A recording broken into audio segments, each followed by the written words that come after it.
അൽഹംദുലില്ലാഹി റബ്ബിൽ ആലമീൻ. അസ്സലാത്തു വസ്സലാമു അലാ അഷ്റഫിൽ അംബിയാഇ വൽ മുർസലീൻ വ അലാ ആലിഹി വസഹ്ബിഹി അജ്മഈൻ. അമ്മാ ബഅദ്. ബഹുമാന്യരായ സഹോദരി സഹോദരന്മാരെ, അല്ലാഹു സുബ്ഹാനഹു തആലയെ സൂക്ഷിച്ചുകൊണ്ട് തഖ്വയോടുകൂടി ഈമാനോടും ഇഖ്ലാസോടും കൂടി ജീവിതത്തെ മുന്നോട്ട് കൊണ്ടുപോകാൻ അല്ലാഹു സുബ്ഹാനഹു തആല നമ്മളെ എല്ലാവരെയും നമ്മുടെ പ്രിയപ്പെട്ട കുടുംബങ്ങളെയും അനുഗ്രഹിക്കുമാറാകട്ടെ. നമ്മൾ ഓരോരുത്തരും വിശ്വാസികളെന്ന നിലക്ക് ആഗ്രഹിക്കുന്ന ഒരു കാര്യം ഹക്കിൽ ജീവിക്കാനും ഹക്കിൽ സത്യത്തിൽ മരിക്കുവാനും ഉള്ള തൗഫീഖ് ഉണ്ടാകണം എന്നാണ്. സത്യത്തിൻ്റെ ഭാഗമായിട്ട് ജീവിക്കുക. ഞാൻ യഥാർത്ഥത്തിൽ വിശ്വസിക്കുന്ന അള്ളാഹുവിൻ്റെ ദീനുൽ ഇസ്ലാം, ഇതാണ് യഥാർത്ഥ സത്യമെന്നും ആ സത്യത്തിൻ്റെ വഴിയിൽ ഇഖ്ലാസോടും ഈമാനോടും കൂടി അടിയുറച്ച് ജീവിച്ച് ഈ ലോകത്ത് നിന്ന് വിട പറയണമെന്നും കരുതുന്നവരാണ് മുഅ്മിനുകളിലെ, സത്യവിശ്വാസികളിലെ ആബാലവൃദ്ധം ആളുകൾ. അതുകൊണ്ടാണ് നമ്മൾ പ്രാർത്ഥിക്കുന്നത്, അല്ലാഹുമ്മ അരിനൽ ഹഖ്ക ഹഖ്കൻ വർസുഖ്ന ഇത്തിബാഅഹ്. അല്ലാഹുവേ, സത്യത്തെ ഞങ്ങൾക്ക് സത്യമായിട്ട് നീ ബോധ്യപ്പെടുത്തി തരികയും കാണിച്ചു തരികയും അതിനെ പിൻപറ്റി അതിൽ അണുവളവ് വ്യതിചലിക്കാതെ ഈ ജീവിതത്തിൽ മുന്നോട്ട് പോകാനുള്ള തൗഫീഖ് നൽകുകയും ചെയ്യണമേ. അപ്പോൾ ഹക്കിനോടുള്ള കൂറ്, ഹക്ക് എന്ന് പറയുന്നത് ഇസ്ലാമാണ്, ഇസ്ലാമിൻ്റെ മൂല്യങ്ങളാണ്, ഇസ്ലാം മുമ്പോട്ട് വെക്കുന്ന സംസ്കാരമാണ്, ഇസ്ലാം മുന്നോട്ട് വെക്കുന്ന ജീവിതത്തിലെ നിലപാടുകളാണ്, സമീപനങ്ങളാണ്. പ്രത്യേകിച്ചും ജീവിതത്തിൽ അവകാശങ്ങളും അന്തസ്സും ഇസ്സത്തും സ്വാതന്ത്ര്യവുമൊക്കെ നിഷേധിക്കപ്പെടുന്ന ദുർബലരായ മനുഷ്യരോട് ചേർന്ന് നിൽക്കുവാനുള്ള മാനസികാവസ്ഥയാണ്. ഇതിനെയൊക്കെയാണ് ഹക്കിനോടുള്ള പ്രതിബദ്ധത എന്ന് വിളിക്കുന്നത്. ഞാൻ എൻ്റെ കാര്യം മാത്രം നോക്കി, ഞാൻ ഹക്കിലാണെന്ന് വിശ്വസിച്ച് നമസ്കരിച്ചും നോമ്പ് നോറ്റും പ്രത്യേകിച്ച് തെറ്റുകുറ്റങ്ങളൊന്നും ചെയ്യാതെയും ജീവിച്ച് അങ്ങനെ കഴിഞ്ഞു പോകുന്ന ഒരു ജീവിതം മാത്രമല്ല മുഅ്മിനിൻ്റെ ജീവിതം. നിങ്ങൾ ഹക്കിൽ അടിയുറച്ച് നിൽക്കുന്നവരാണ് എന്നതിൻ്റെ അർത്ഥം, നമ്മൾ ഹക്കിൽ അടിയുറച്ച് നിൽക്കുന്നവരാണ് എന്നതിൻ്റെ അർത്ഥം, നമ്മൾ പലതിനോടും, ഹക്കിനോട് ചേരുന്ന പലതിനോടും ചേർന്ന് നിൽക്കേണ്ടി വരും, അതിനെ സഹായിക്കേണ്ടി വരും, അതിനെ പിന്തുണ പ്രഖ്യാപിക്കേണ്ടി വരും. അങ്ങനെ പ്രഖ്യാപിക്കുമ്പോൾ അഹസിബന്നാസു അൻ യുത്രകു അൻ യഖൂലു ആമന്നാ വഹും ലാ യുഫ്തനൂൻ, അത്തരമൊരു വിശ്വാസത്തിൻ്റെ അടിസ്ഥാനത്തിലുള്ള ഒരു ജീവിതത്തിന് നിങ്ങൾ മുതിരുകയും അങ്ങനെ മുന്നോട്ട് പോകാൻ തീരുമാനിക്കുകയും ചെയ്യുകയാണെങ്കിൽ നിങ്ങൾ പരീക്ഷിക്കപ്പെടും. സാധുവായി സ്വന്തം കാര്യം നോക്കി നമസ്കരിച്ചും നോമ്പ് നോറ്റും പ്രത്യേകിച്ച് ആർക്കും ഒരു ബുദ്ധിമുട്ടും സൃഷ്ടിക്കാതെ ജീവിച്ച് മരിച്ച് സാത്വികനായി സ്വർഗത്തിൽ പോകാൻ കഴിയും എന്നല്ല അള്ളാഹു പഠിപ്പിക്കുന്നത്, ഇസ്ലാം പഠിപ്പിക്കുന്നത്. ഹസിബന്നാസ്, ജനങ്ങൾ വിചാരിക്കുന്നുവോ, അയ്യുത്രക്കു, അവർ ഉപേക്ഷിക്കപ്പെടുമെന്ന്, അയ്യഖൂലു ആമന്നാ വഹും ലാ യുഫ്തനൂൻ, ഞങ്ങൾ വിശ്വാസികളാണ്, ഞങ്ങൾ മുഅ്മിനുകളാണ്, ഞങ്ങൾ മുസ്ലിങ്ങളാണ് എന്ന് പ്രഖ്യാപിച്ചിട്ട് അതിനനുസരിച്ച ഒരു ജീവിതവും അതിനനുസരിച്ച നിലപാട് സമീപനങ്ങളും സ്വീകരിച്ച് നിങ്ങൾ മുന്നോട്ട് പോകാൻ ആത്മാർത്ഥതയോടുകൂടി, ലോകം മുഴുവൻ എതിര് നിന്നാലും ആത്മാർത്ഥതയോടുകൂടി ഞാൻ സന്നദ്ധമാകും എന്ന് തീരുമാനിച്ചാൽ നിങ്ങൾ പരീക്ഷിക്കപ്പെടും. പലതരം പരീക്ഷണങ്ങളിലേക്ക് നിങ്ങൾ എടുത്തെറിയപ്പെടും. അങ്ങനെ പരീക്ഷിക്കപ്പെട്ടതിൻ്റെ ഒരുപാട് ഉദാഹരണങ്ങൾ വിശുദ്ധ ഖുർആനിലും പ്രവാചകന്മാരുടെ ചരിത്രത്തിലും മുസ്ലിം ഉമ്മത്തിൻ്റെ ചരിത്രത്തിലും നമുക്ക് കാണുവാൻ സാധിക്കും. പ്രത്യേകിച്ചും ഇസ്ലാം എന്ന് പറയുന്നത് എന്തോ ഒരു പേടിപ്പിക്കപ്പെടുന്ന ഒന്നായിട്ട് വിശദീകരിക്കപ്പെടുന്ന കാലത്ത് ഇസ്ലാം എന്നതും മുസ്ലിം എന്നതും ആ ഇസ്ലാമിൻ്റെയും മുസ്ലിമിൻ്റെയും അന്തസ്സ് എന്നതുമൊക്കെ ഒരു ഭീകരമായ വിഷയമായിട്ട് പറയപ്പെടുന്ന ഒരു കാലത്ത് അതിനെയൊക്കെ മറികടന്ന് അള്ളാഹുവിൻ്റെ ദീനിനോടും ഹബീബായ റസൂൽ മുഹമ്മദ് മുസ്തഫ സല്ലല്ലാഹു അലൈഹി വസല്ലം മുന്നോട്ട് കൊണ്ടുവന്ന നമുക്ക് സമർപ്പിച്ച ഇസ്ലാമിനോടും കൂറ് പ്രഖ്യാപിച്ച് മുന്നോട്ട് പോവുക എന്ന് പറയുന്നത് ഖറാബത്താണ്. കുറച്ച് പ്രയാസമുള്ള കാര്യമാണ്, കുറച്ച് അപരിചിതത്വം നിലനിൽക്കുന്ന കാര്യമാണ്, എല്ലാവർക്കും കഴിയുന്ന ഒരു കാര്യമല്ല. അതുകൊണ്ടാണ് ആളുകൾ വിശ്വാസത്തിൽ നിഫാക്ക് കാണിക്കുന്നത്, വിശ്വാസം പ്രഖ്യാപിച്ചിട്ട് വിശ്വാസത്തിൽ നിന്ന് പിറകോട്ട് പോകുന്നത്. എന്തെങ്കിലും ഒരു സംഭവം ഉണ്ടാകുമ്പോഴേക്ക്, ഒരു പരീക്ഷണം ഉണ്ടാകുമ്പോഴേക്ക് പിറകോട്ട് സഞ്ചരിക്കുന്നത്. ലാ തഅ്തദിറുൽ അകഫർതും ബഅദ ഈമാനിക്കും, അതിനെക്കുറിച്ചാണ് ഖുർആൻ പറയുന്നത്. നിങ്ങൾ വിശ്വസിച്ചതിന് ശേഷം കുഫ്ർ കൈക്കൊള്ളുകയാണോ? അങ്ങനെയാണെങ്കിൽ നിങ്ങൾക്ക് ഒരു ഉദുറും പറയാനില്ലാത്ത ഒരു കാലം വരാനുണ്ട് എന്ന് ഖുർആൻ പഠിപ്പിക്കുകയാണ്. നമ്മൾ ജീവിച്ചു കൊണ്ടിരിക്കുന്ന ഈ മഹത്തായ രാജ്യം അത് ഹീനമായ ഒരാക്രമണത്തിന് വിധേയമാക്കപ്പെട്ടത് എന്തുകൊണ്ടാണ് എന്ന് ചോദിച്ചാൽ, ഈ ഹക്കിൻ്റെ കൂടെ നിൽക്കാൻ സർവ്വതും ത്യജിച്ചും അത് സന്നദ്ധമാകുന്നു എന്നതുകൊണ്ടാണ്.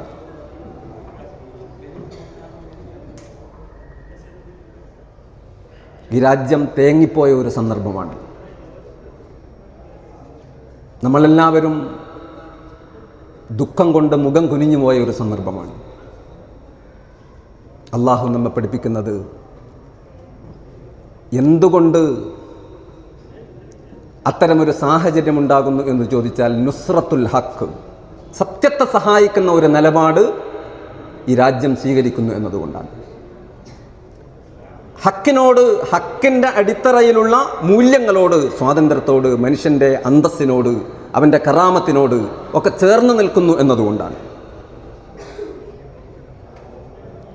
ഈ രാജ്യത്തെ ആക്രമിച്ച ജൂതൻ എന്ന് പറയുന്നത്, യഹൂദൻ എന്ന് പറയുന്നത് ഗദ്ർ, കൊടിയ ചതിയും വഞ്ചനയും ജീവിതത്തിൽ അടയാളമായി, മുദ്രയായി സ്വീകരിച്ച ഒരു കൂട്ടരാണ്. ഈ ഖിയാനത്തിൻ്റെ ചരിത്രം റസൂലുള്ളാഹി സ്വല്ലല്ലാഹു അലൈഹി വസല്ലമയുടെ കാലം മുതൽ നമ്മൾ കാണുന്ന കാര്യമാണ്. അതുകൊണ്ടാണ് റസൂലുള്ളാഹി സ്വല്ലല്ലാഹു അലൈഹി വസല്ലമ ഈ കൂട്ടരോട് ഇങ്ങനെ കരാറിനെക്കുറിച്ച് ചർച്ച ചെയ്തുകൊണ്ടിരിക്കുന്നതിനിടയിൽ അവർ റസൂലിനെ വഞ്ചിക്കുകയാണ്. ആ സന്ദർഭത്തിലാണ് ഖുർആൻ പറഞ്ഞത്, വലൻ തർല അങ്കൽ യഹൂദു വന്നസാറ ഹത്താ തത്തബിഅ മില്ലതഹും. നിങ്ങൾ ചാണിന് ചാൺ അവരോട് ചേർന്ന് നിൽക്കാത്തയിടത്തോളം കാലം അവർ നിങ്ങളെക്കുറിച്ച് തൃപ്തരാകില്ല. അവർ തൃപ്തരായവർ നമ്മുടെ കൂട്ടത്തിൽ തന്നെയുണ്ട്, ലോക മുസ്ലിം സമൂഹത്തിൽ തന്നെയുണ്ട്. അവരോട് ചേർന്ന് നിൽക്കുന്നവരുണ്ട്, അവരെ പിന്തുണക്കുന്നവരുണ്ട്, അവരെ സഹായിക്കുന്നവരുണ്ട്. പക്ഷേ ഈ രാജ്യം ഹക്കിനെ സഹായിക്കുന്ന, ഹക്കിൻ്റെ പേരിൽ മർദ്ദിതരായ ജനവിഭാഗങ്ങളോട് ചേർന്ന് നിൽക്കുന്ന, സമൂഹങ്ങളോട് ചേർന്ന് നിൽക്കുന്ന, രാജ്യങ്ങളോട് ചേർന്ന് നിൽക്കുന്ന നിലപാടാണ്. അതുകൊണ്ടാണ് ആക്രമിക്കപ്പെടുന്നത്. അപ്പോൾ വ്യക്തികളെന്ന നിലക്കും മുസ്ലിം ഉമ്മത്തിലെ ഒരു ഭാഗം എന്ന നിലക്കും നമ്മൾ മനസ്സിലാക്കേണ്ടത്, അള്ളാഹുവിൻ്റെ സ്വർഗം കൊതിക്കുന്നവരെന്ന നിലക്ക്, അള്ളാഹുവിനെയും റസൂലിനെയും ആഗ്രഹിക്കുന്നവരെന്ന നിലക്ക് നമുക്ക് ഓരോരുത്തർക്കും ഹക്കിനോട്, ഇസ്ലാമിനോട്, ഇസ്ലാമിൻ്റെ ലോകത്തെ അന്തസ്സിനോട്, അതിൻ്റെ ഉയർച്ചയോട്, അതിൻ്റെ വിജയത്തോട് അങ്ങേയറ്റത്തെ കൂറുണ്ടാകണം. നിങ്ങൾ എന്ത് തരം ഫിഖ്ഹ് കൊണ്ട് നടന്നാലും, നിങ്ങൾ എവിടെ കൈകെട്ടിയാലും, അത്തരം വിഷയങ്ങളിൽ നിങ്ങൾക്ക് എന്ത് സമീപനമുണ്ടായാലും, ശാഖാപരമായ കാര്യങ്ങളിൽ നിങ്ങൾക്കിടയിൽ നമുക്കിടയിൽ അഭിപ്രായ വ്യത്യാസങ്ങളുണ്ടെങ്കിലും, എല്ലാവരുടെയും ഇസ്ലാം അള്ളാഹുവിൻ്റെ ദീനാണ്, റസൂലുള്ളാഹി സ്വല്ലല്ലാഹു അലൈഹി വസല്ലം പഠിപ്പിച്ചു തന്നതാണ്. അതിനോടും അതിൻ്റെ ഇസ്സത്തിനോടും അതിനോട് ചേർന്ന് നിൽക്കുന്ന ജനവിഭാഗങ്ങളുടെ അന്തസ്സിനോടുമൊക്കെ അങ്ങനെ മുന്നോട്ട് പോകുന്ന ഒരു സമീപനമുണ്ടാകണം. അത് നമ്മൾ ഉറപ്പുവരുത്തണം എന്നതാണ്. രണ്ടാമത്തെ കാര്യം നമ്മെക്കുറിച്ച് തന്നെയാണ്. നമുക്ക് ഈമാനില്ലെങ്കിൽ, നമുക്ക് തഖ്വയില്ലെങ്കിൽ, നമുക്ക് ഹക്കിനോട് കൂറില്ലെങ്കിൽ, നമ്മളെത്ര പരകോടികൾ ഉണ്ടായിട്ടും കാര്യമില്ല, നമുക്കൊരു വിലയും ഉണ്ടാകില്ല.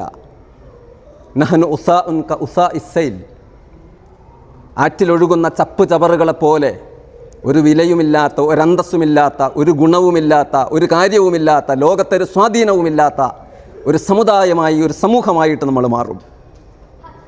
ലഅഫ്, അങ്ങേയറ്റത്തെ ദുർബലത നമ്മെ പിടികൂടും. വഹന്, അങ്ങേയറ്റത്തെ നിന്ദ്യത നമ്മെ പിടികൂടും. എന്താണ് വഹനെന്നും എന്താണ് ലഅഫ് എന്നും പ്രവാചകൻ സല്ലല്ലാഹു അലൈഹി വസല്ലം പഠിപ്പിച്ചു. ഹുബ്ബുദ് ദുനിയ വ കറാഹിയത്തുൽ മൗത്ത്, അത് ദുനിയാവിനോടുള്ള അങ്ങേയറ്റത്തെ പ്രേമമാണ്, മരണഭയമാണ്. ഇന്നലെ നമ്മൾ ജനാസ നമസ്കാരത്തിൽ പങ്കുകൊണ്ടത് സത്യത്തിൻ്റെ മാർഗത്തിൽ ഉറച്ചു നിന്നതിൻ്റെ പേരിൽ ലോകം മുഴുവൻ എതിര് നിന്നതിന് ശേഷവും അണുവളവ് പിറകോട്ട് പോകാൻ സന്നദ്ധമല്ല, അന്തസ്സിൻ്റെയും സ്വാതന്ത്ര്യത്തിൻ്റെയും കറാമത്തിൻ്റെയും ഈമാനിൻ്റെയും വിഷയത്തിൽ പിറകോട്ട് പോകാൻ സന്നദ്ധമല്ല എന്ന് പ്രഖ്യാപിച്ച അതിൻ്റെ പേരിൽ ഷഹീദുകളാകേണ്ടി വന്ന 6 സഹോദരന്മാർക്ക് വേണ്ടിയാണ് ഈ രാജ്യം ഇന്നലെ കണ്ണുനീർ വീഴ്ത്തിയത്, പ്രാർത്ഥിച്ചത്, ഈ രാജ്യത്തിൻ്റെ പതാക അവിടെ പുതപ്പിച്ചത്.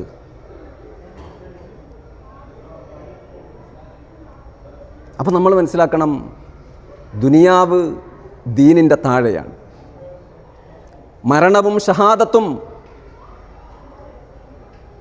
ഏറ്റവും ഉത്കടമായ ആഗ്രഹമാണ്. അതിനോട് ഭീതിയല്ല, പേടിയല്ല. ഒരു പരീക്ഷണവും ഇല്ലാത്ത ഒരു മുഅ്മിനും ആഗ്രഹിക്കുന്നത് എന്താണ്?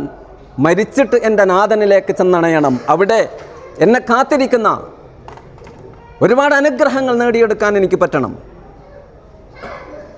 ഇതാണ് അള്ളാഹുവിൻ്റെ ദീനിനെ സ്നേഹിക്കുന്ന, അള്ളാഹുവിൻ്റെ ദീനിനോട് കൂറുള്ള, സത്യത്തോട് കൂറുള്ള മുഅ്മിനുകളുടെ നിലപാട് എന്ന് പറയുന്നത്. ഇന്നലെ ഷഹീദായ ശുഹദാക്കൾ അവർ കറാമത്തിന് വേണ്ടി, ഈ രാജ്യത്തിൻ്റെ സേവനത്തിന് വേണ്ടി ഷഹാദത്ത് വരിച്ചവരാണ്. അതുകൊണ്ട് നുസ്രത്തുൽ ഹക്ക് എന്ന് പറയുന്നത് നമ്മളുടെ ഓരോരുത്തരുടെയും ബാധ്യതയാണ്. മാറി നിൽക്കരുത്. നിങ്ങൾക്ക് ഇസ്ലാമിന് വേണ്ടി എന്ത് ചെയ്യാൻ പറ്റും? ഒരക്ഷരം കൊണ്ട് ഇസ്ലാമിനെ നിങ്ങൾക്ക് സഹായിക്കാൻ കഴിയുമോ? ഒരു വാക്കുകൊണ്ട് ഇസ്ലാമിന് വേണ്ടി നിങ്ങൾക്ക് എന്തെങ്കിലും ചെയ്യാൻ കഴിയുമോ? ഒരു സംസാരം കൊണ്ട്, ഒരു എഴുത്തുകൊണ്ട്, ഒരു നാണയത്തുട്ടുകൊണ്ട് ഇസ്ലാമിന് ലോകത്ത് നഷ്ടമാകാൻ സാധ്യതയുള്ള ഇസ്സത്ത് തിരിച്ചു കൊണ്ടുവരാൻ നിങ്ങളെ കൊണ്ട് കഴിയുന്ന ഒരു കാര്യം നിർവഹിക്കാൻ നിങ്ങൾ സന്നദ്ധമാണെങ്കിൽ അത് നമ്മൾ അള്ളാഹുവിനോട് ചെയ്യുന്ന ഔദാര്യമല്ല, നമ്മളുടെ ഓരോരുത്തരുടെയും ബാധ്യതയാണ് എന്ന് നാം തിരിച്ചറിയണം. അതുകൊണ്ട് ഇപ്പം ഇന്നലെ ഈ രാജ്യത്തുണ്ടായതുപോലുള്ള സംഭവങ്ങൾ ഇവിടെ ജീവിക്കുന്ന മുഅ്മിനുകൾ എന്ന നിലക്ക്, ഇവിടെ ജീവിക്കുന്ന മുഖീമീങ്ങൾ, ഇവിടെയുള്ള ആളുകൾ, ഇവിടെ താമസക്കാരായിട്ട് വന്ന വിദേശികളായ ആളുകൾ എന്ന നിലക്ക്, മലയാളി സമൂഹം എന്ന നിലക്ക് നമ്മൾ മനസ്സിലാക്കണം നമ്മുടെ ബാധ്യത. ഇതൊരവസരമായിട്ട് കണ്ടിട്ട് എന്തുകൊണ്ട് ഈ രാജ്യം ആക്രമിക്കപ്പെട്ടു എന്ന ചോദ്യത്തിൻ്റെ ഉത്തരം, ഈ രാജ്യം സത്യത്തിൻ്റെ ഭാഗത്ത് കരളുറപ്പോടുകൂടി നിലനിൽക്കാൻ തീരുമാനിച്ചു എന്നതുകൊണ്ടാണെങ്കിൽ, ആ സംഭവം ഒരവസരമായി മനസ്സിലാക്കിയിട്ട് ഞാൻ എൻ്റെ ജീവിതത്തിൽ സത്യത്തിന് വിരുദ്ധമായ വല്ല നിലപാടുമുണ്ടെങ്കിൽ, സത്യത്തിന് വിരുദ്ധമായ വല്ല സമീപനവുമുണ്ടെങ്കിൽ ഞാനത് തിരുത്താനുള്ള, എൻ്റെ വീക്ഷണം തിരുത്താനുള്ള, എൻ്റെ നിലപാട് തിരുത്താനുള്ള, ഇസ്ലാമിനോടും മുസ്ലിം ലോകത്തോടും ഇപ്പം നടന്നുകൊണ്ടിരിക്കുന്ന വലിയ പോരാട്ടത്തോടും എൻ്റെ സമീപനത്തെ മാറ്റിത്തിരുത്തുവാനുള്ള ഒരു സന്ദർഭമായിട്ട് ഇത്തരം സന്ദർഭങ്ങളെ കാണാനും നമ്മെ തിരുത്തി അള്ളാഹ് ഇഷ്ടപ്പെടുന്ന ഏറ്റവും വലിയ മുജാഹിദായിരുന്ന അള്ളാഹുവിൻ്റെ റസൂൽ മുഹമ്മദ് മുസ്തഫ സല്ലല്ലാഹു അലൈഹി വസല്ലമ ഇഷ്ടപ്പെടുന്ന അള്ളാഹുവിൻ്റെ സ്വർഗത്തിലേക്ക് കയറി കടന്ന് മുകളിലേക്ക് പോയ 10-60,000 ഷഹീദുകളുണ്ടല്ലോ. നമ്മുടെ കൺമുന്നിലൂടെ കുഞ്ഞു മക്കളായിട്ട് ഷഹാദത്ത് വരിച്ചു പോയ അവരെ സ്നേഹിക്കുന്ന, അവരിലേക്ക് ചെന്നണയാൻ ഏതോ ഒരു കാലത്ത് ഭാഗ്യം കിട്ടുന്ന മുഅ്മിനുകളാകാനാണ് നമ്മൾ ശ്രമിക്കേണ്ടത്. അല്ലാഹു സുബ്ഹാനഹു വ തആല അതിന് നമ്മെ എല്ലാവരെയും അനുഗ്രഹിക്കുമാറാകട്ടെ.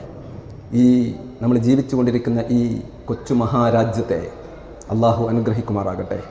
ഈ രാജ്യത്തിൻ്റെ ഭരണാധികാരികളെ അള്ളാഹു പ്രത്യേകമായിട്ട് തുണക്കുമാറാകട്ടെ. ഈ രാജ്യത്തിനെതിരായി ഈ രാജ്യം പിന്തുണക്കുന്ന ശരിയായ സമീപനങ്ങൾക്കും സമൂഹങ്ങൾക്കുമെതിരായി കുതന്ത്രങ്ങൾ മെനഞ്ഞുകൊണ്ടിരിക്കുന്ന വലിയ ശക്തികളെ അള്ളാഹു പരാജയപ്പെടുത്തുമാറാകട്ടെ. റബ്ബുൽ ആലമീനായ നാഥൻ ഇസ്സത്ത് തിരിച്ചു പിടിക്കുന്ന, ഇസ്സത്തോടുകൂടി ലോകത്ത് എഴുന്നേറ്റ് നിൽക്കുന്ന ഒരു ഉമ്മത്തായിട്ട് ഈ ഉമ്മത്തിനെ പരിവർത്തിപ്പിക്കുമാറാകട്ടെ. നമ്മുടെ വീഴ്ചകൾ അള്ളാഹു പുറത്തു തരുമാറാകട്ടെ. നമ്മിൽ നിന്ന് കടന്നുപോയിട്ടുള്ള ഷഹീദുകളെ അള്ളാഹു ഉന്നതമായ പദവികൾ നൽകി സ്വീകരിക്കുമാറാകട്ടെ. അവരുടെ കുടുംബങ്ങളെ, അവരുടെ പ്രിയപ്പെട്ടവരെ, ഇപ്പോഴും ദുരിതപ്പെട്ടുകൊണ്ടിരിക്കുന്ന സമൂഹങ്ങളെ അള്ളാഹു അവർക്ക് വലിയ വിജയവും വിമോചനവും നൽകി അനുഗ്രഹിക്കുമാറാകട്ടെ. റബ്ബുൽ ആലമീനായ നാഥൻ ഈ ഇരിക്കുന്നത് പോലെ ജന്നാത്തുൽ ഫിർദൗസിലും ഒരുമിച്ച് കൂടുവാനുള്ള തൗഫീഖ് നൽകി നമ്മെ അനുഗ്രഹിക്കുമാറാകട്ടെ. അഖൂലു ഖൗലി ഹാദാ അസ്തഗ്ഫിറുല്ലാഹ ലീ വലക്കും വലിജമീഇൽ മുഅ്മിനീന വൽ മുഅ്മിനാത്തി ഇന്നഹു ഹുവൽ ഗഫൂറുർ റഹീം. വആഖിറു ദഅ്വാനാ അനിൽ ഹംദുലില്ലാഹി റബ്ബിൽ ആലമീൻ. അസ്സലാമു അലൈക്കും വറഹ്മത്തുള്ളാഹി വബറകാതുഹു.